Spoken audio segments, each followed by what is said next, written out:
Okay, I am currently reading Crown of Midnight, which is the second book in the Throne of Glass series, but technically the third for me since I read Assassin's Blade first, which is the prequel.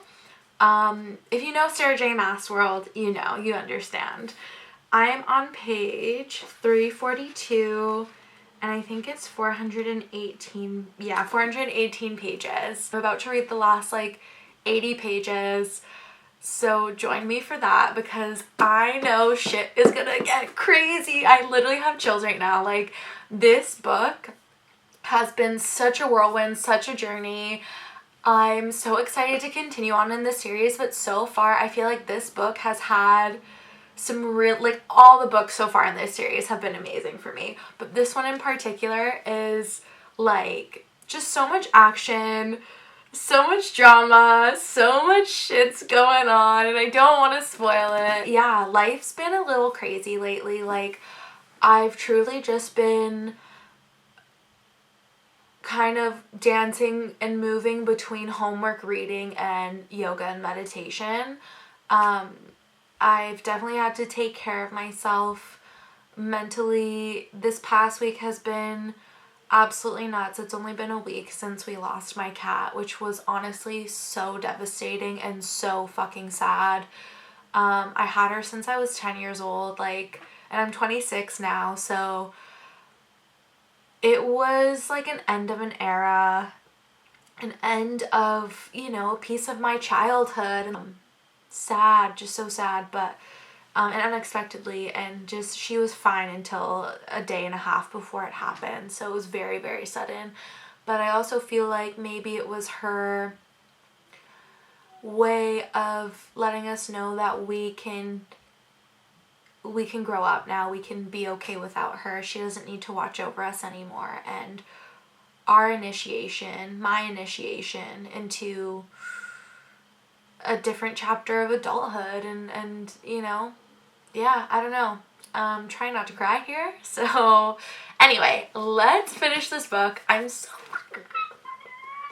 And I actually have a package from Book Outlet on the way to me right now. It is not sponsored. Yeah, do I even have to say it's not sponsored? I get 5 views a video, if that. But it's not sponsored. But I had a bunch of books that I needed to get for my YA Lit class for university. And Book Outlet is this cheap Canadian bookstore where you can buy used books for such ridiculously cheap prices, thank God. So I bought a bunch of books for my YA Lit class, but I also got Heir of Fire, which is the next book in this series. So I really hope it comes soon because I don't want to stop reading this series. And then we've got T-minus 8 days until Crescent City 3. Today's January 2nd. We've got 8 days till Crescent City 3 comes out. So the countdowns are on, babes. I'm so excited. Okay, let's do this. Really, he should know. Marry a girl who is the pattern, and around you'll go. Whoa.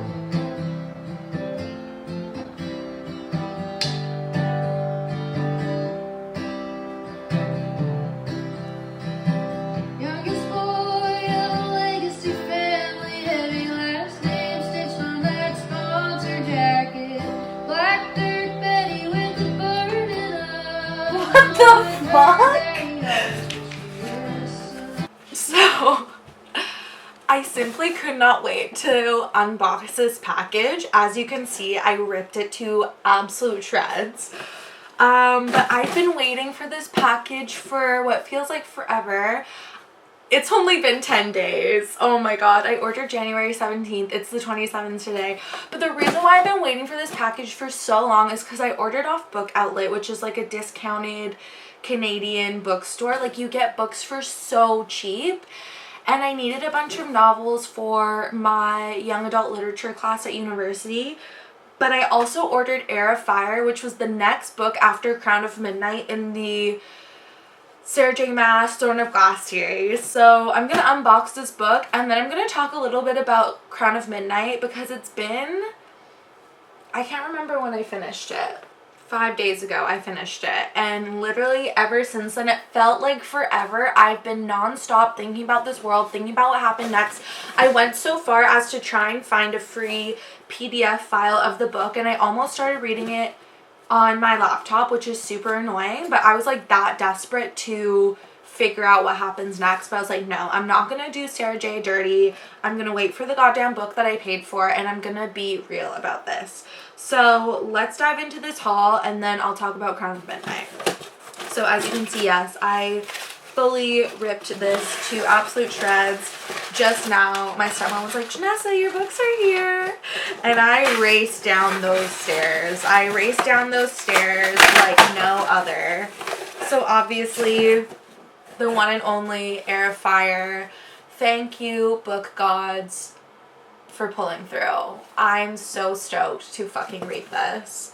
She is 562 pages long. So this is bigger. Most of the Throne of Glass series so far, Assassin's Blade, Throne of Glass, and Crown of Midnight, have been roughly like 400 to 420 pages. So this is a bigger boy, but more pages to read, more of the story. I'm not complaining. That's the most exciting one. We've got Lord of the Flies, but I'm kind of annoyed because the cover they showed on their website is different from this cover. Which is, I mean, I really liked the other cover, but whatever. Lord of the Flies. Already read it in high school, but I'd love to reread it just as like a classic. Okay, and we've got Barbarian Maid. So I've read Ice Planet Barbarians. I've read Barbarian Mine and Barbarian Lover, which are the first 3. I have Barbarian Mine, which is number 4, and Barbarian Mate is number 6. So today when I go to Indigo, I'm gonna get number 5, which I can't remember what it's called, but obviously something Barbarian. So I'm very excited, and that'll complete the series, I think. I fucking love these books. They are purely just crack, and they're so good and very, very, very spicy. And then we've got this one, Summer. This is actually for my YA lit class, and it's a really beautiful, like, graphic novel. So it was kind of nice that I was able to get a lot of my books for class off of Book Outlet, just because obviously being a student and buying all these books for a class, I mean, I think a lot of people either find them at the library or find PDF versions, but I really like physical copies, especially ones that I can keep if I really like the books and want to read them at a later date. I also love about this class is that she's assigning us authors from all different cultural backgrounds, walks of life. I just read Joy of Apex by Napatsy Folger, who is a local Indigenous author. She's originally from Nunavut in Canada and then moved to Vancouver, I believe, in 1991. And it was a really cute, really sweet story about a 10-year-old Indigenous girl who just, you know, goes through the 10-year-old walk of life and the struggles she faces and the love and the growth that she goes through. But yeah, I'm excited to read this one. I think the cover is also so cute and so beautiful. And like graphic novels, so fun. I never read graphic novels, so. And then this one is The Poet X by Elizabeth Acevedo. I'm not sure, but this one looks really good. Oh, and it's like kind of in poetry, I think. So that is really fun. This is part of Malala's book club. Oh, I love that. I think that'll be really good. And then we have American Born Chinese. This one's also a graphic novel. Super cool. I'm really excited to get into the graphic novels because I actually used to love the Archie comics when I was a kid, so that's very nostalgic for me. And then this one was just for me. I grabbed because I thought it looked good. It's called Outlawed, and also the cover is really cool. It says, in the year of our Lord, 1894, I became an outlaw. After a year of marriage and no pregnancy in a town where barren women are routinely hanged as witches, 17-year-old Ada's survival depends on leaving everything behind everything she knows to join the Hole in the Wall gang, a band of outlaws led by a preacher turned robber called the Kid. The Kid is determined to create a safe haven for outcast women, no matter the cost. But is the robber a girl or a guy? If it's a preacher, it's a guy. When the gang hatches a plan that may get them killed, Ada must decide whether she's willing to risk her life for the possibility of a new kind of future for them all. Featuring an irresistibly no-nonsense, courageous heroine, Outlawed dusts off the myth of the Old West and reignites the glimmering promise of the frontier with an entirely new set of feminist stakes. Anna North has crafted a pulse-racing, page-turning saga about the search for hope in the wake of death and for truth in a climate of small-mindedness and fear. This will be great. You know I love my feminist literature, so really excited about that. That's my book haul.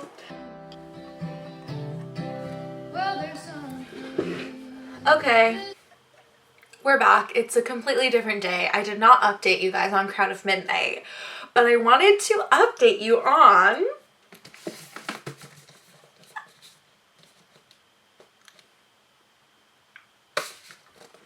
okay. I'm freaking out.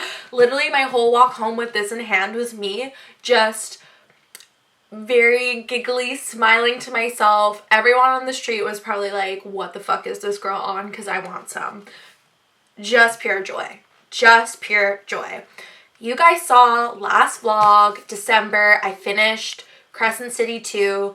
Third book just came out today, January 30th. Today's the freaking day, you guys. She's big. She's hardcover. Look at this cover, though. I don't know if you can tell, but in the light, there's certain parts that kind of like are like golden flecks. Like golden flecks, golden flakes. Gorgeous. Look at the inside. Gorgeous. And then without the cover jacket, it's just this beautiful black and gold. I love a good black and gold moment. Fourth Wing hardcover was also black and gold, and I just really love it. So super excited to read this. Life's a bit crazy right now though, because I've got this now on the roster. I've got Hunger Games for my young adult literature class, and I'm on page, I'm like barely, not even halfway. I'm on page 82, so I'm reading this. And then, of course, we have Heir of Fire, which I'm reading, and I'm on page 94. And I also have lots of homework all of the time, so like trying to like heavy rotation 3 books, 2 of the 3 being Heir of Fire and House of Flame and Shadow being the ones that I want to read the most. It's just a tough situation. Like, I wish I could just like lock myself in my room for the next like 3-4 days a week and just bang through Heir of Fire and House of Flame and Shadow, but unfortunately, that is not how life works, as much as I wish it was. I've got lots to do, lots of things, lots of homework, lots of assignments, midterms coming up. You know, the degrees don't get themselves.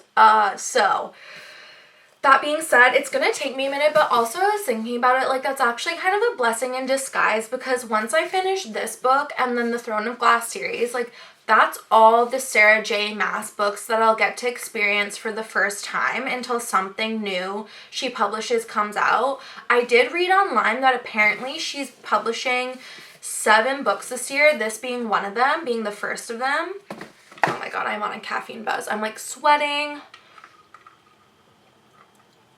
I need some proper food.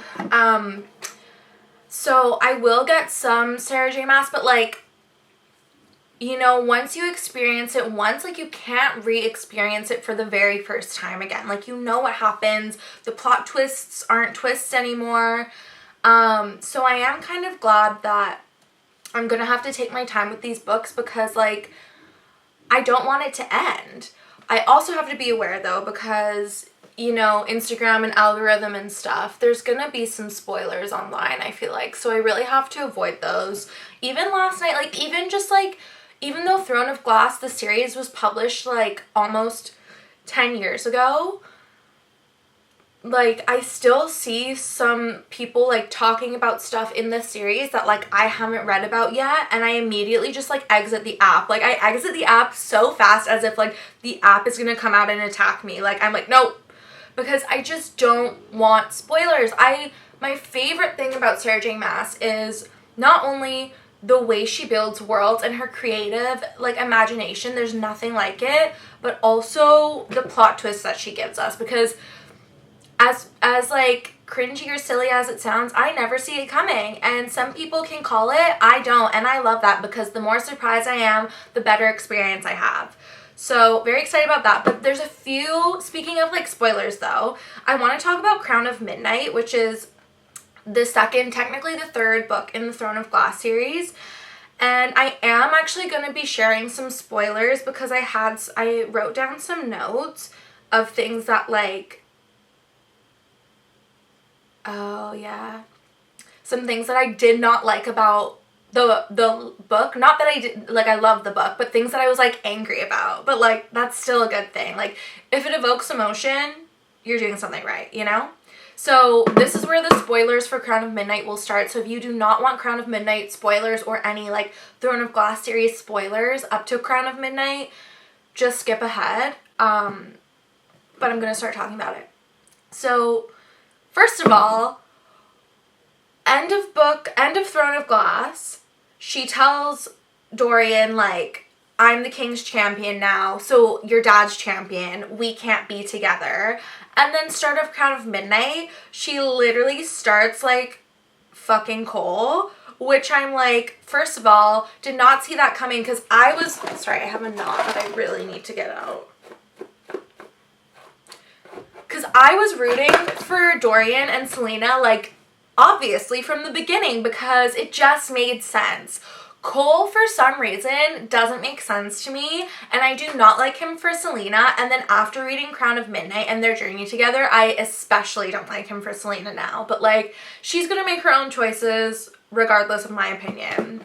So I'm interested to see how that plays out in Heir of Fire, because right now they're, like, separated. They're not together, like, separated, like, physically, distance-wise. But yeah, I really wanted Dorian, and I felt like Dorian literally got so shafted in Crown of Midnight. Like, his storyline, like, yeah, he evolved a little bit, but he really wasn't that involved, and I feel like he just got shafted to the side while Selena and his best friend are having this fucking love fest. Speaking of love fest, though, also, when Selena loses her virginity to Cole, there was no explicit sex scene. And Sarah J. Maas is very well known for her explicit sex scenes from ACOTAR. And I was really bummed out, like, but I think my theory on that, I think it's because, one, it was her first series that she wrote, and two, I think Selena was only 18 or 19, so maybe that would have been really weird. It's a little bit like that was a missed opportunity. But maybe later in the series, when Selena's a little bit older and there's, like, maybe some bad boy vibes, like, maybe we'll get one. And then, okay, big part of why Cole can go suck it. After Nehemia dies and Selena has her major freak out, what does he do? He does the exact thing he should not do and puts, like, talk about fucking patriarchy and men control, but this is to a whole extent. Like, this is a whole new extent. He puts Selena in the dungeon, locks her up, and then gets the guards to feed her drugs for, like, 4 days, so she's knocked out for 4 days, locked up in a dungeon, knowing full well she just got out of Endovier in the salt mines being a slave. So I'm sorry, not only are you, like, recreating her trauma, you're supposed to be someone she trusted, and you're drugging her to, like, keep her low-key? Ew, ew, ew. I hate that so fucking much. So much. Like,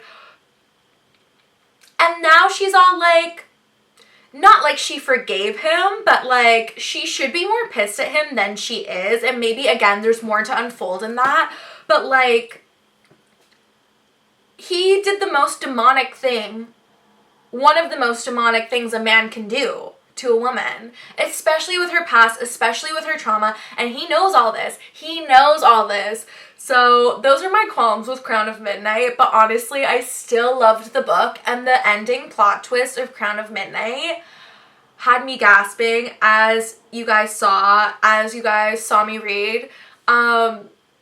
It was just like insane. It was just so good. So I'm really excited to see Air of Fire, and also where I'm just being introduced in Air of Fire to a new character, and I think she's going to be really important to the rest of the series because, one, we're getting a very extensive like background world building around her and her life, and two, I did see a spoiler vibe situation on Instagram the other day about Kingdom of Ash, which I think is the next book or 2 books later, and she was mentioned in it. It wasn't like a spoiler, but it said her name, and I immediately exited because I was like, okay, but obviously this character is relevant in the next 1 or 2 books, so she obviously has a storyline that we're gonna follow.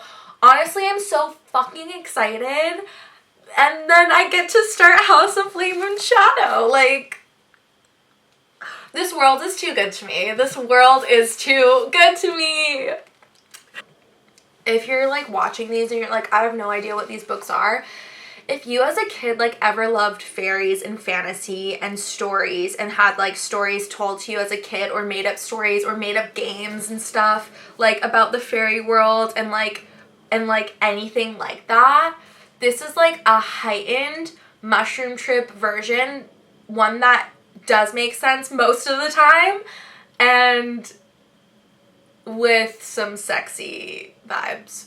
So that's all I'm gonna say on that. I think you guys know. I think you guys know that Sarah J. Maas has my heart. I think we can also maybe agree that I could switch up my content from here on out. But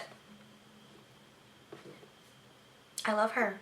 What can I say? I freaking love the woman. When did it end? Holy enjoy. Isn't this so cool? $30 at the thrift store. And there you go, for like $600 in like real life. I know. Come on. I found it actually at the thrift store in White Rock, Salvation Army. Yeah. So yeah, I'll probably be done by the second week of June. What was The quality, like that's actually pretty good quality. Oh, yeah. Sid? Wow, that is good. Happy birthday, Blueby Wong! Birthday man. Oh my god, yeah. Chaos. Where's all his dog friends, though? Did he only get human friends today? That's so funny. Yes, I don't know if I want it to be like YouTube vlog. Girl, where did you even get that? Oh, the store in front of us. Do you wanna? Oh, no, you can. Oh, you can have it. He's a gentle boy, though. Yes. Look at this, sit. Oh, yes. Oh, good. Have some kissies first. Oh! Your daddy already did like that one. Come here. Oh, you just blew open. You took that away out of his mouth. Hey, have you? Blue's gonna actually be shitting his guts out for us. He already has like IBS, so I'm not Don't we all? He's such a girly. My dad was like talking to our cousins and he was like trying to like make it sound like chill, and he's like, oh, Blue has stomach problems, but it's like fine, he just like diarrheas every second week. It's a video. Little bevy. Summer vibes. Connects tonight. Canucks tonight. Are we gonna win? I don't know. Cute. Give me a call if you ever get lonely. I'll be like one of your girls or your homies. Say what you want and I'll keep it a secret. You got the key to my heart and I need it. Give me a call if you ever get desperate. I'll be like one of your